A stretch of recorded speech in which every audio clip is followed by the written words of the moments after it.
नमस्कार दोस्तों, मैं आप सभी का अपने YouTube चैनल पर स्वागत करता हूं। आज आप लोगों को त्रिभुज के बारे में बताऊंगा।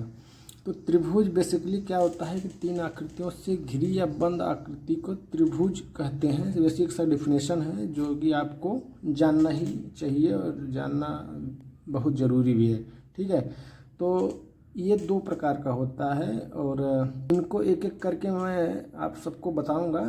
ध्यान से देखिएगा आगे। ठीक है, ओके, तो कंटिन्यू करते हैं।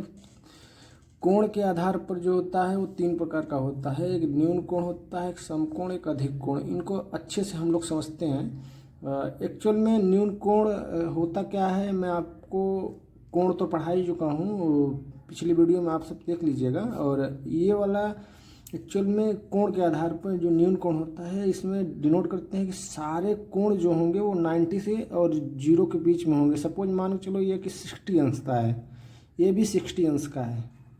ठीक है, ये भी 60 अंश का है। तो ये क्या हो जाएगा, एक्चुअल में न्यून कोण की कैटेगरी में आ जाएगा और न्यून कोण कहलाएगा। इसका अगर पॉइंट आउट करना चाहेंगे तो पॉइंट आउट कर लेते हैं।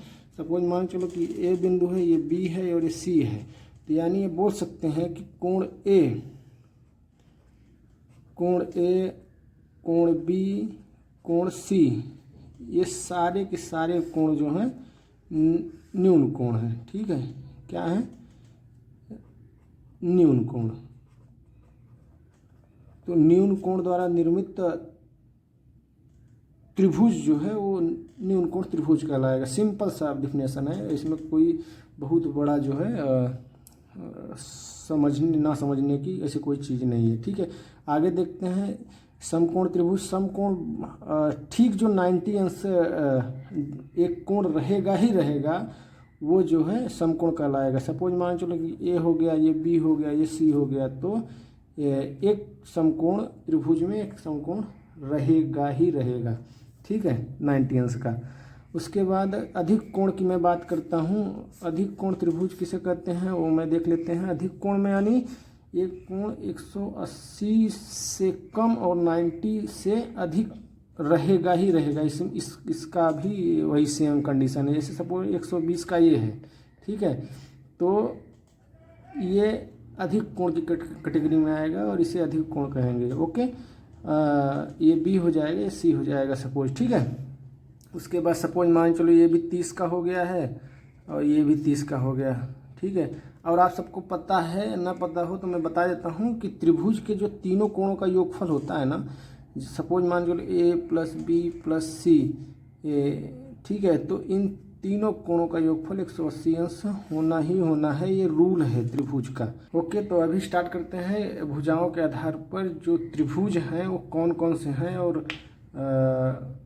कैसे हैं, डिफिनेशन के साथ में वो भी देख लेते हैं। और इसका क्या है कि त्रिभुज ये भी तीन प्रकार के होते हैं। एक समबाहु, एक विषमबाहु, एक समद्विबाहु। समबाहु त्रिभुज क्या होता है? समबाहु त्रिभुज एक्चुअल में वो त्रिभुज हैं जो त्रिभुज की सभी भुजाएं जो हैं समान रहती हैं।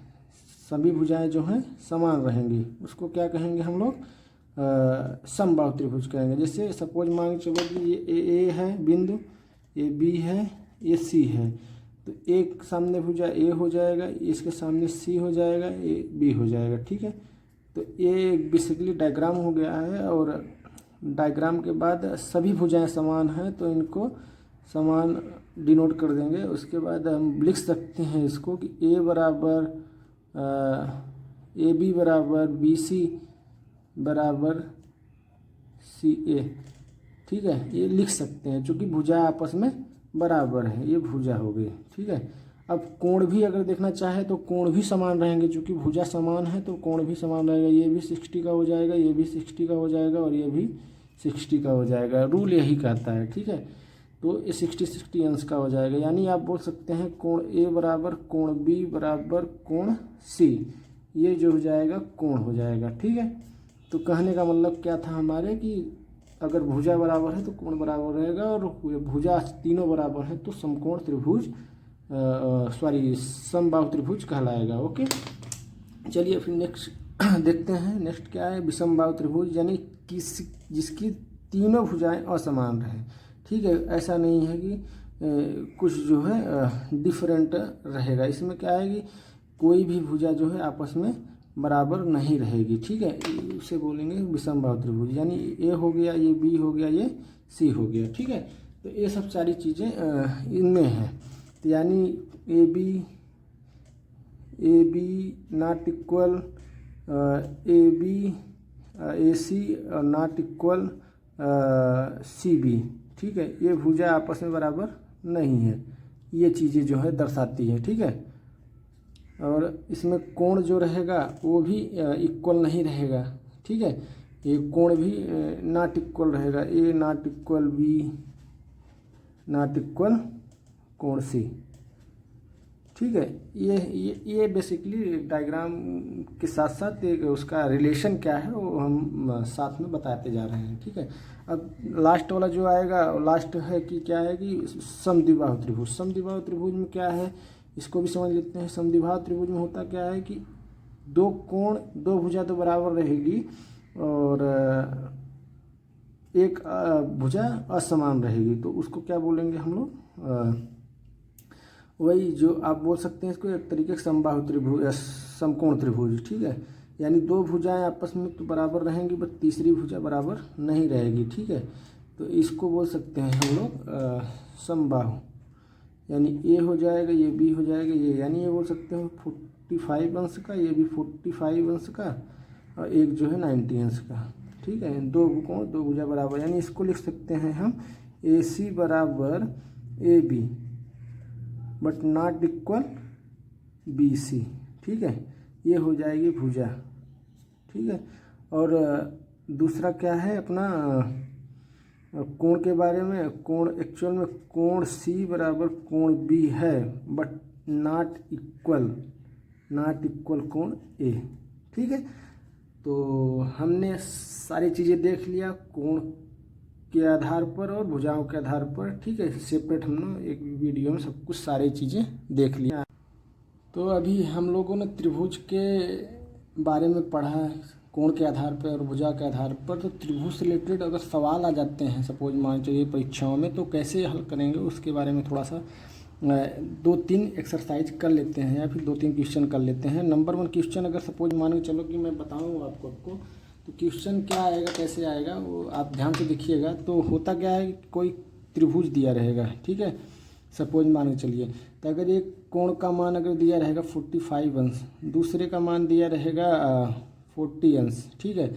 तो बोलेगा ये कोण का मान बताओ, ठीक है। तो सिंपल सा कुछ करने की ज़रूरत नहीं है, और हम लिखेंगे कोण ए बराबर 40 अंश, कोण बी बराबर 45 अंश, कोण सी बराबर क्वेश्चन मार्क। तो हमको पता है ए प्लस बी प्लस सी बराबर होता है 180 अंश, ठीक है। तो कोण ए बराबर 40 अंश दिया है, 45 अंश बी बराबर दिया है, तो प्लस सी बराबर 180 अंश, तो आराम से इजीली निकाल लेंगे, कोई दिक्कत नहीं है। तो सी बराबर क्या हो जाएगा 180, इन दोनों को जोड़ेंगे तो 85 आएगा, हाँ ठीक है। तो 85 में अगर हम लोग घटा देंगे तो कितना आ जाएगा 80 105 95, ठीक है। तो 95 अंश जो है इसका मान हो जाएगा सी का। तो ये भी क्वेश्चन इजी रहता है, ऐसे ही आते हैं और कुछ नहीं। ये कभी कभी क्या है डिस्क्रिप्टिव लिख कर दे देंगे, ए बी सी त्रिभुज है, त्रिभुज है जिसमें एक कोण का मान 40 और बी कोण का मान सी, तो बी का मान बताओ, ऐसा करके आ जाएगा। दूसरा सवाल देखते हैं, तो घबराने का नहीं, ऐसे आते हैं, ज़्यादा नहीं होता है, ठीक है। तो दूसरा सवाल भी देख लेते हैं इसी प्रकार एक और। तो ए बी सेम सवाल रहेगा और कुछ ज़्यादा परेशानी नहीं है इसमें। सपोज मान के चलो कि एक कोण दिया गया है 30 अंश का, ये भी दिया है 70 अंश का, तो ये कोण का मान बताओ। इसको भी इजीली आप कर लोगे, इसको मैं कर देता हूँ पॉइंट आउट। इसके बाद जो है फिर आ जाएगा ए प्लस बी प्लस सी बराबर 180 अंश। ए का मान दिया गया है 70, बी का मान दिया गया है 30, प्लस सी का मान पूछा है 180 अंश हो जाएगा। तो सी बराबर क्या आ जाएगा 7, ये हो जाएगा 180 माइनस 100, तो यानी इसका मान कितना आ जाएगा सी का 80 अंश आ जाएगा, ठीक है। तो ये भी जो है बहुत सिंपल सा सवाल था, ये भी ऐसा हो जाएगा, ठीक है। तो इसी तरीके सवाल आते हैं, तो घबराने का नहीं, आराम